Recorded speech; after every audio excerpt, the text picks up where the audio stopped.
ನೋಡಪ್ಪ ಎಲ್ಲರಿಗೂ. RCB match ಅಂದ್ರ ನಮ್ಮಂದಿಗೆ ಒಂಥರ ಹುಚ್ಚು ಬಿಡ್ರಿ. ಮ್ಯಾಚ್ ನೋಡಾಕ ಅಂತ ಸಾವಿರಾರು ರೂಪಾಯಿ ಖರ್ಚು ಮಾಡಿ ಟಿಕೆಟ್ ತಗೊಂಡು ಚಿನ್ನಸ್ವಾಮಿ ಸ್ಟೇಡಿಯಂಗೆ ಹೋಗ್ತಾರ.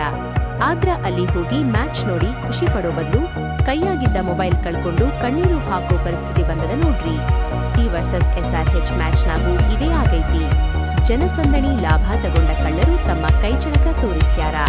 ಮ್ಯಾಚ್ ಮುಗಿಸಿ ಹೊರಗೆ ಬರುವಾಗ ಗೇಟ್ ನಂಬರ್ 1, 2 ಮತ್ತು 3